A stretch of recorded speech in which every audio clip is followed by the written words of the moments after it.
अस्सलाम वालेकुम। मैं रज़ा शिराजी। हमने वीडियोस की एक सीरीज़ का आगाज़ किया था और हमारे लिए बाइस बरकत ये हुआ कि इसका आगाज़ रमज़ानुल मुबारक के इस बाबरकत महीने से हुआ। तो सबसे बेहतर यही था कि इसका जो पहला उन्वान है वो रमज़ानुल मुबारक के महीने के हवाले से ही किया जाए। उसी सिलसिले में पहले एक वीडियो आ चुकी, उस सिलसिले की एक कड़ी आज की ये दूसरी वीडियो है।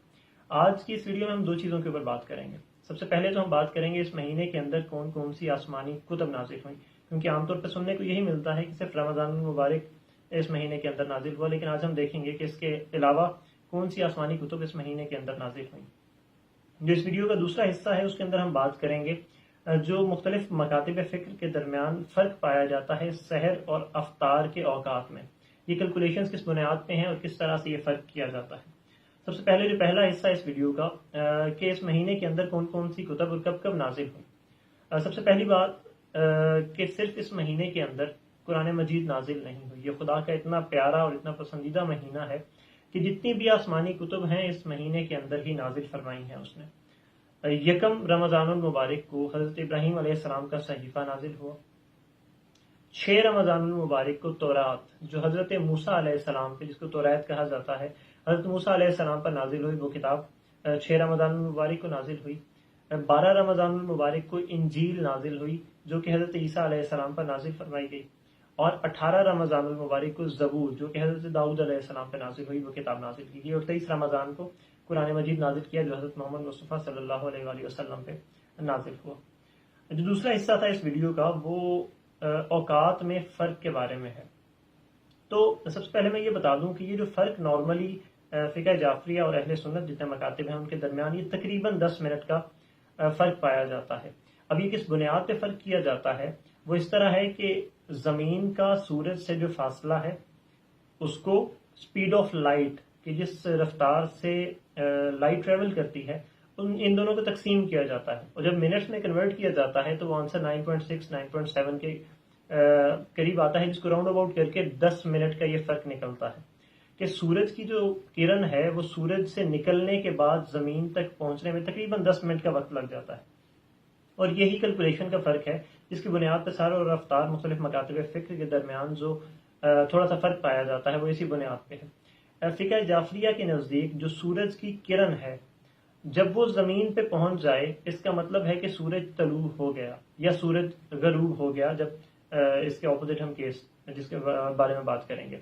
और जो अहले सुन्नत मकातिब फ़िक्र हैं उनके नज़दीक वो जो एक गोला है बज़ाते खुद जब वो नज़र आना शुरू हो तब सहर का वक्त ख़त्म होता है और जब वो ज़ाहिरन छुप जाए तो उस वक्त गरूब आफ्ताब हो जाता है और इफ्तार का वक्त हो जाता है।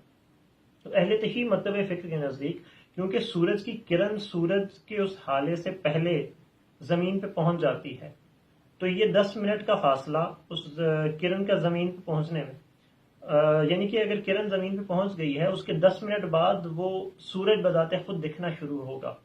तो इस वजह से जो फ़िक़्ह जाफ़रिया है उसके नज़दीक सहर का वक्त 10 मिनट पहले ख़त्म हो जाता है, तकरीबन 10 मिनट पहले ख़त्म हो जाता है। और अहले सुन्नत जब सूरज नज़र आना शुरू हो, जो उलमा की उनकी कैलकुलेशंस हैं वक्त की, जब सूरज नज़र आना शुरू होता है उस वक्त उनके नज़दीक सहर का वक्त ख़त्म होता है। इसी तरह जब हम इफ्तार के वक्त पे आ जाते हैं तो अहले सुन्नत के नज़दीक जब सूरज बजाते खुद दिखना ख़त्म हो जाए, जब सूरज नज़र नहीं आ रहा आपको, उस वक्त गरूब आफ्ताब हो चुका और इफ्तार किया जा सकता है।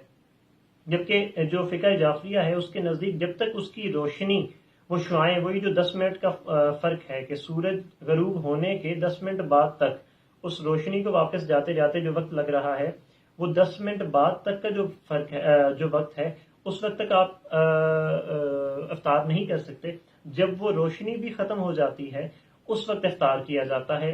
तो ये बेसिक फ़र्क है और ये कैलकुलेशंस हैं जिनकी बुनियाद के ऊपर उलमाए कराम ने जो मुख्तलिफ मकातिब फ़िक्र हैं उन्होंने ये तकसीम कर रखी है और इसकी बुनियाद पे जो अपने अपने मसाले के लिहाज से लोग इफ्तार करते हैं। मेरे बताने का मकसद सिर्फ ये था कि हमें टेक्निकली इस चीज़ को देखना चाहिए और ये कंसेप्ट हमारे क्लियर होने चाहिए कि किस बुनियाद पे हमारे ये मीज़ान बनाए गए हैं, ये मयार क्या है। और क्योंकि इस्लाम की कोई भी चीज़ ऐसी नहीं है जिसको साइंस रद्द कर सके, तो हर चीज़ की हमारे पास लॉजिक मौजूद है, हर चीज़ की थोड़ी सी तहकीक की ज़रूरत है।